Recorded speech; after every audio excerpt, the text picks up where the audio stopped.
Namo namah. Hello friends, I am Shruti Kanetkar and today I am going to speak to you about dhatu rupas, that is verbal forms in Sanskrit. What are verbal forms?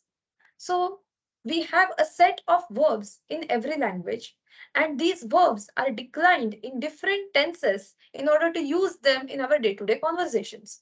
So when we use these verbs in our conversations, that is what we are using the verbal forms for giving out our purport.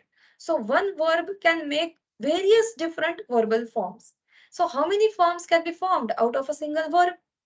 Let us take for example German language. In that we have a dhatu, gehen, which means to go. So how many forms can be formed? So ich gehe, du gehst, es ist geht, wir gehen, sie gehen. So 5 to 6 forms, and some more forms, of course, can be formed from this verbal root gehen.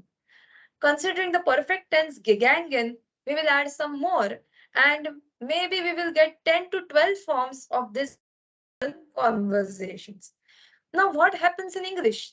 I will like to show this by sharing my screen. First of all, I will show something about English and then Marathi, and then I will go ahead to Sanskrit. So, dhatu rupas. Now, in English, we have this verb sing. Present tense will give sing. Present continuous tense, singing. Present perfect continuous tense, have been singing. Past simple tense, sang.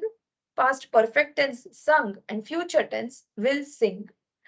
So these are the forms, and some more forms, of course, will be formed in English. I am not a master of English grammar, therefore I don't know much. But at least we can get 10 to 15 forms, not more than that, of a single verb, sing, or any other verb as well. Now let us come to regional languages. In mm, in Marathi, we have jane, which means to go. So in present tense, we have zato or zate as per the gender. Then present continuous tense, jata jata, jat ahe. Past simple tense, gela, geli, gelela, geleli as per the gender. Future tense will give zain, zashil, zail and zal. Then in imperative we have za, which is an order, and potential will give zabe. If we add old Marathi words like Zavayache, etc., then this number may go till 15 to 20. But I think that 20 is the maximum number of verbal forms which we will get out of a single verb in Marathi. Now let us come to Sanskrit. So in Sanskrit, we have 10 lakaras. What are lakaras? Lakara means tense. So we have these lut, lit, lut, lut, late, lot, lung, ling, lung, and lrung. These 10 lakaras in Sanskrit. So why are these very uncommon terms used? This is because Maharshi Panini needed to achieve brevity while speaking about these tenses in his work Ashtadhyayi. But the descriptions of these tenses have been very well given in the grammatical tradition. Now, if we see this 10 lakaras, the late lakara is only found in Vedas. It is found in only Vedic Sanskrit and not the Sanskrit which we speak today. Therefore, late lakara is of no use to us, and the forms of late lakara are not popularly found in our Sanskrit literature. Therefore, let us discard this late lakara because we don't have the forms of late lakara now with us. So now let us come to ling. This ling is divided into two parts, vidhiling and ashirling. Vidhiling is the potential mood, which means to speak generally about some desire or something may happen. This is told by vidhiling. And ashirling is benedictive tense, which is a specific ling lakara used only for giving ashirvada or benediction. So this is a special form of ling. So now we've discarded late and we have accepted two forms of ling. So again we get back to the number 10. We again have 10 lakaras Lut, lit, lut, lut, lot, discard late, lung, vidhiling, ashirling, lung, and lrum. Now we will see all the dhatus in Sanskrit in all these 10 lakaras. For example, let us take the basic and first dhatu. Before that, let us see the division. So we have three past tenses in Sanskrit: lit, lung, and lung. These are the past tenses. So generally we have only one past tense, but in Sanskrit we have three. We have two future tenses, lut and lrut. Present tense is one, lut. Conditional is lrung. Imperative is lot. Potential is vidhiling and benedictive is ashirling. Now let us come to the basic dhatu, bhu. Bhu means to be, existence. Now let us see it in this vartamane lut. The vartamana kala, present tense lut. These are the forms. Bhavati bhavatah bhavanti, bhavasi bhavatah bhavatha, bhavami bhavavah bhavamaha. Why do we have these three? So these are ekvachana, dvivachana, and bahuvachana. Ekvachana is singular, speaking about a single person. Dvivachana is a special form used only in Sanskrit. So in other languages, we have singular and plural, ekavachan, bahuvachan. But in Sanskrit, we have dvivachana, speaking specially about only two people. So this is about one, this is about two people, and bahuvachana means more than two. Then we have Prathama Purusha, which is third person. Madhyama Purusha is second person, and Uttama Purusha is first person. So everything will be given in this format only because this is the format prescribed by Panini. So now here we see that we are getting 9 forms in Vartamana Kala of this Bhudhatu. Now let us go to Lit Lakara, which is the first past tense. It is in the school grammar, it is called peripherastic past tense. So lit. Let us see this. Babhuva, babhuvatuhu, babhuvuhu. Babhuvitha, babhuvathuhu, babhuva. Babhuva, babhuviva, babhuvima. Again, we get 9 forms of this bhudhatu in lit lakara. Now lut lakara. Anadyatane lut. It is a future tense, first future tense. Bhavita, bhavitarau, bhavitaraha. Bhavitasi, bhavitastha, bhavitastha. Bhavitasmi, bhavitasvaha, bhavitasmaha. This is in lut. Let's go ahead. Bhavishyati lurut. This is the second future tense. Bhavishyati bhavishyatah bhavishyanti. Bhavishyasi bhavishyatah bhavishyatha. Bhavishyami bhavishyavah bhavishyamaha. Now let's go ahead. Vidyadav lot. Lot lakara is imperative mood, which is used to give an order. So we have bhavatu bhavatat, bhavatam bhavantu, bhava bhavatat, bhavatam bhavata, bhavani bhavava bhavama. These are optional forms used instead of the main forms. So I am not going to count this because it will jumble our count. Till then we have seen only 9 forms. I will count only 9 from this, but let us remember that we have 2 more as well. Let's go ahead. Anadyatana bhute lang. Lang lakara is this second past tense, which is commonly used in Sanskrit language and it is also prescribed in school grammar. Abhavat, abhavatam, abhavan, abhavaha, abhavatam, abhavata, abhavam, abhavav, abhavama. Then ahead we have Vidyadav ling. So Vidhiling, which is used for giving anudnya. So let us say that it is used for saying that you may do this, you may not do this. So the may or might is told by this Vidhiling. Bhavet, bhavetam, bhaveyuhu. Bhavehe, bhavetam, bhaveta. Bhaveyam, bhaveva, bhavema. This is followed by its own brother, Ashishi Ling, Ashir Ling Lakara, Benedictive tense. Bhuyat, bhuyastam, bhuyasuhu, bhuyaha, bhuyastam, bhuyasta, bhuyasam, bhuyasva, bhuyasma. Then we have bhute lung. Lung lakara is the third variety of past tense. Abhut, abhutam, abhuvan, abhuhu, abhutam, abhuta, abhuvam, abhuva, abhuma. You may feel that why do we have three past tenses when we can work with only one? So it has its own intricacies. So all the past tenses are not same. Grammar has prescribed that for the past tense, which is very much near to you, that is speaking about yesterday, we use a certain past tense. Then for speaking about events which have happened hundreds of years ago, we use some other past tense. So there are shades to this past tense, and therefore we have these three varieties. Let's go ahead. Bhavishyati Kriyatipattam Lrung. This is the last of the 10. Lrung. It is conditional mood. It is a special tense which is used in Sanskrit. As we know, we as human beings have a tendency to speak if this would have happened, this would have happened. Or if this would not have happened, that would not have happened. So ifs and buts, we are very used to speaking like this. So this lrung lakara is specifically used in this conditional sense to prescribing a condition. If this happens, then that happens. For that, this lrung lakara is used.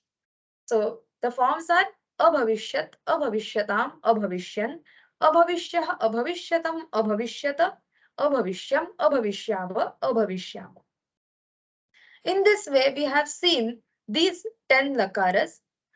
Now, if we see very closely, these 10 lakaras, all of them having nine forms because of this ekavachana, dvivachana, bahuvachana and prathama purusha, madhyama purusha, uttama purusha. We get 9 forms of each of the tenses. This will give us 9 multiplied by 10, that is 90 forms of bhudhatu just at the basic level. So whenever we take any verbal root, we will at least get 90 forms out of that. Isn't this number bigger than whatever we saw in English or Marathi or for that matter any other language? I don't think any dhatu will give 90 forms in any other language. So this is the basic thing. Now, the story has not ended here. This was only about kartari formation or active voice formation. If we speak about the passive voice, again we have this yak pratyaya added to bhu dhatu in the sense of karmani or passive voice, and then we get bhuyate, and this bhuyate, bhuyete, bhuyante, this is again declined in lat lakara, lit lakara, all the 10 lakaras. Therefore we will get 90 forms again of this bhu dhatu in passive voice as well. So isn't this again a very tricky thing? 90 forms in active voice, 90 forms again in passive voice. So together we have 180 forms. Without adding anything to the bhu dhatu, we get 180 forms. But again, story has still not ended here. We need to add some suffixes to this bhu dhatu in different senses because the grammar has prescribed different suffixes to these verbs. Let us see them now.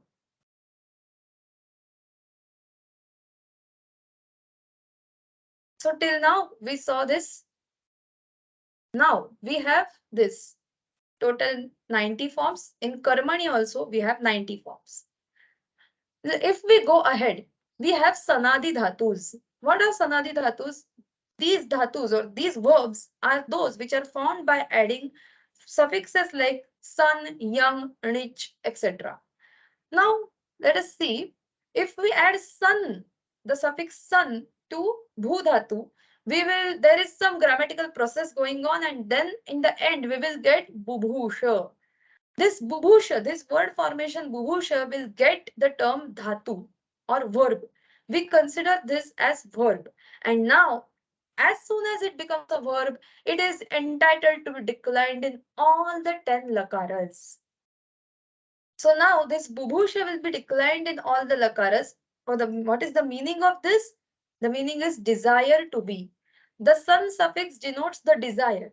When it is added to bhu, bhu means existence. So the desire to exist or desire to be is the meaning which we get out of it. So bubhusha. So we will get bubhushati, bubhushataha, bubhushanti, etc. in all the lakaras. So we get 90 forms. Now, if we add bhu plus young, the suffix young to it, we get bo bhuya. Now again some grammatical process goes on, and then we get this bo bhuya, and again it becomes a dhatu. The meaning is frequently being. So young is the suffix which gives the meaning of frequency. not frequency, frequentness. Again and again doing the same thing. So existing again and again is the meaning of bobhuya, and it will be declined in all the 10 lakaras because now it is a dhatu. Bobhuyate, bobhuyete, bobhuyante, etc. Now we add the suffix young look to it. From that we get bobhava, which is a dhatu. The meaning is same, frequently being. So young and young look, the meaning is same, but the forms are different. Bobhuya and bobhava, different forms are formed from it. Again decline it, bobhaviti, bobhavitah, bobhavati, etc.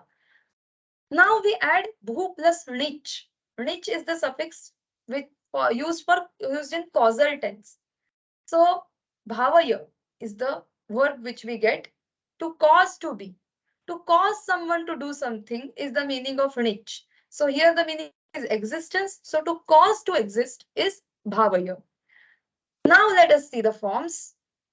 In bubhusha, desire to be, we will get this. Bubhushati, bubhushatah, bubhushanti, bubhushasi, bubhushatah, bubhushata, bubhushami, bubhushavaha, bubhushamaha.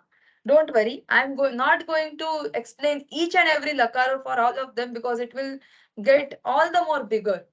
I am just giving the list. Bubhushati multiplied by 9. Bubhushamasa in lit lakara multiplied by 9. Lut lakara bubhushita 9.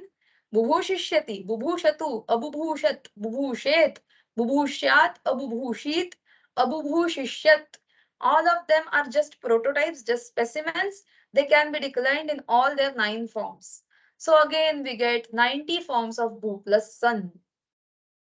Bhu plus young, as I said, bobhuyate, bobhuyamasa, bobhuyita, bobhuyishyate, bobhuyatam, abobhuyata, bobhuyeta, bobhuyishishta, bobhuyishta, abobhuyishyata are the different forms formed from bhu plus young, again 90 forms.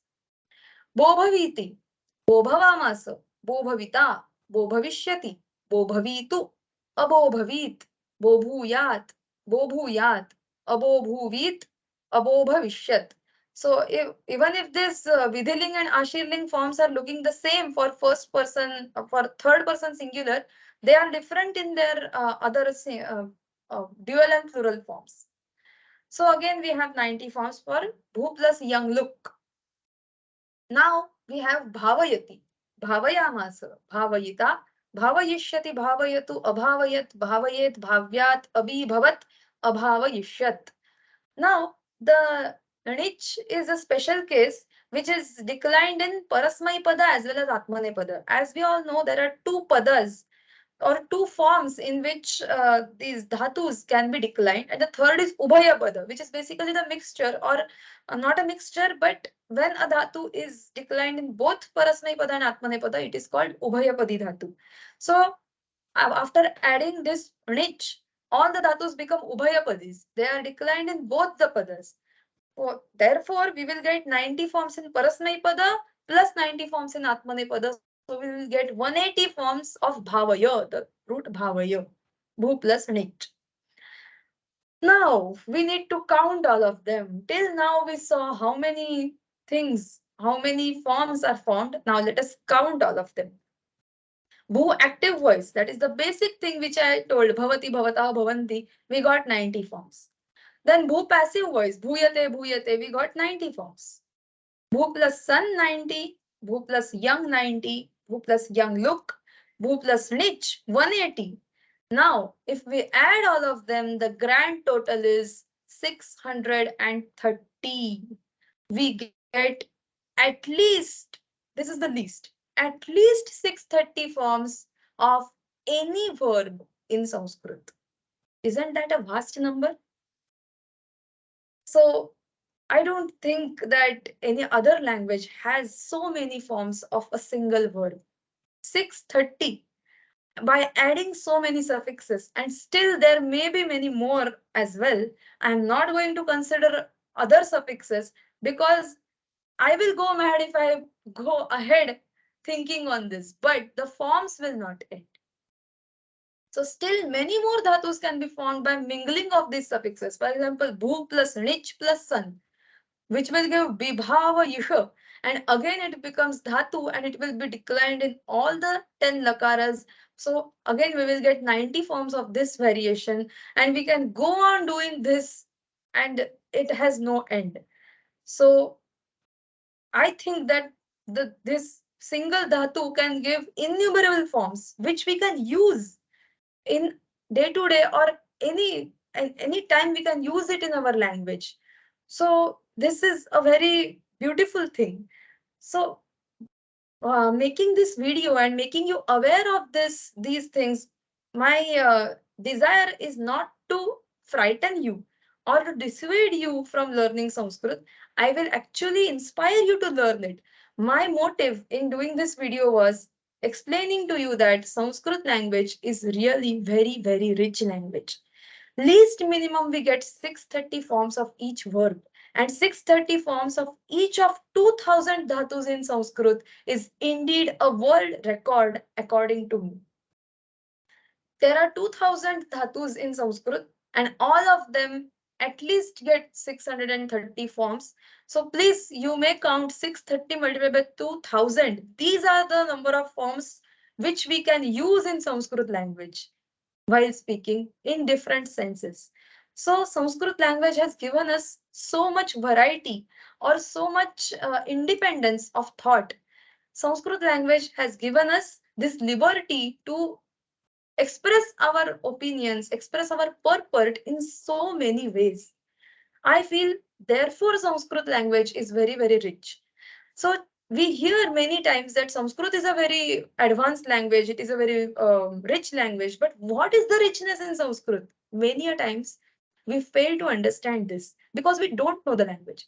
So my motive was to make you all aware that if a single dhatu can give 630 forms in Sanskrit, we can imagine how many forms and how many varieties of words can be formed in Sanskrit. Still, the samasa or the compound chapter has not been dealt here. Compounds are formed of nouns, but sometimes the verbs are also added there. And then we get so many words. We can make so many words by taking different words in Sanskrit. So Sanskrit is a very flexible and very beautiful language, very rich language. Now, in the end, I will just like to show one slide of krudanta suffixes. That is, krudanta means those suffixes which are different from ting.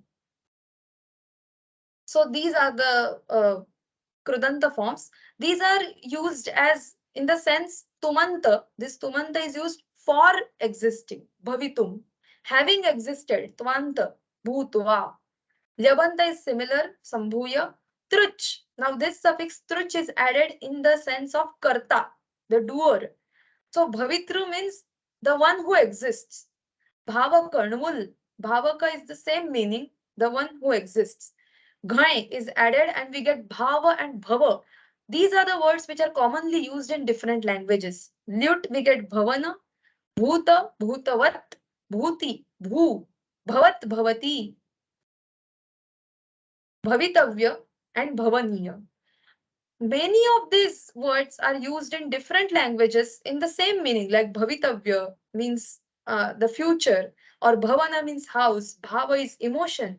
So these words, we feel that we have these words are in our regional languages only, but no, they have been formed by these suffixes in Sanskrit and then they have been adopted in our languages. So this is the richness of Sanskrit.